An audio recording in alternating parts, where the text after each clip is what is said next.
नमस्कार, मैं पत्रकार हनुमान पुनिया और आप देख रहे हैं अपनी न्यूज। हरियाणा के अंदर दूसरे चरण का रिजल्ट आए हुए एक सप्ताह होने को है और ऐसे में आज मैं धिनतानिया गांव के अंदर हूं, जहां पर राकेश न्योल गांव के सरपंच चुने गए हैं। 200 से ज़्यादा वोटों से ये सरपंच चुने गए हैं। 1721 वोट इस गांव के अंदर पोल हुए थे। 5 कैंडिडेट थे, जिसमें से राकेश न्योल सरपंच बने हैं। तो ऐसे में फिलहाल हमारे साथ है, उनसे हम बात करते हैं कि वो किन एजेंडों को लेकर वो चुनाव मैदान में उतरे थे और अब जब उनको जीत हासिल हो चुकी है तो उसके बाद वो किस तरह से गाँव का विकास करवाएंगे। सबसे पहले तो अपनी न्यूज़ की तरफ से आपको बहुत बहुत शुभकामनाएं। आप सरपंच से चुने गए हैं धिनतानिया गाँव के। बहुत बहुत धन्यवाद हनुमान जी। हमारे गांव में पहुंचने पर, हमारे निवास स्थान पर पहुंचने पर आपका बहुत बहुत धन्यवाद। और चुनाव बहुत ही शांति प्रिय और प्रेम प्यार का रहा। किसी के साथ भी हमारा कोई ना तो छोटा मोटा मनमुटाव हुआ, बड़ा शांति ढंग से चुनाव हुआ। 5 उम्मीदवार थे हम और अच्छे भाईचारे से चुनाव समाप्त हुआ और गांव ने हमें बागडोर संभाली है, तो हम उनका बखूबी तहे दिल से धन्यवाद करते हैं और उनका कारोबार 5 वर्ष तक उनको बिल्कुल किसी भी तरह निराश नहीं होने देंगे। क्या एजेंडे लेकर चुनाव मैदान में थे? क्या ऐसी कमियां थी जो पहले के जो सरपंच है वो नहीं कर पाए थे और जिनको लेकर आप गांव वालों को कह रहे थे कि आप इस तरह से विकास करेंगे?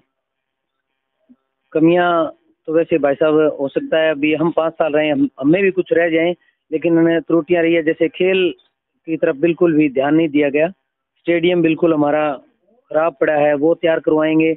युवाओं को नशे से हटकर खेल की तरफ प्रेरित करेंगे।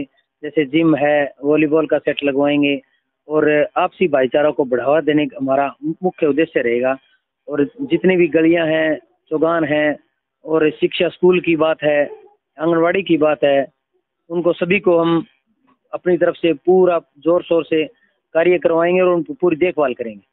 आप लंबे समय से किसानों के आंदोलन हो, चाहे गांव की कोई समस्या हो, धरने प्रदर्शन हो, तो आप बड़े एक्टिव रहते हैं। तो इस चुनाव के अंदर उसका भी कोई आपको बेनिफिट मिला है? बिल्कुल, उससे हमारी जो आपसी पहचान है लोगों में बनी रही और लोगों ने हमें वो समर्थन भी दिया, प्यार भी दिया। 36 बिरादरी ने मुझे बहुत अपार समर्थन दिया है और सभी के सभी जितने भी हमारे गांव में वर्ग के हैं, सभी से हमें अच्छा समर्थन मिला है, तभी हमारी जीत 217 से ऊपर हुई है।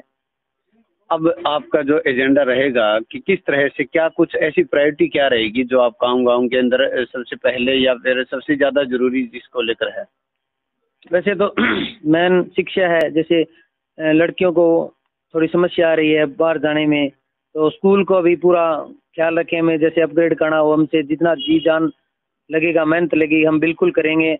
वो भी एक समस्या है। और हमारे एक यहाँ पर पशु अस्पताल बना हुआ है जिसमें डॉक्टर नहीं है, वो भी रखवाएंगे। इसमें किसानों को काफ़ी नुकसान हो रहा है, क्यों बाहर से डॉक्टर आते हैं तो समय पर उनका उपचार नहीं होता और समय पर उनको सुविधा नहीं मिलती, वो भी हमारे रहेगा।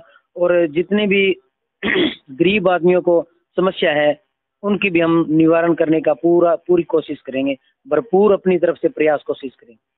तो ये राकेश न्योल जो कि धिनतानिया गांव के सरपंच चुने गए हैं, उन्होंने अपना बताया है कि किस तरह से वो भविष्य में आने वाले 5 साल में किस तरह से गांव का विकास करवाएंगे।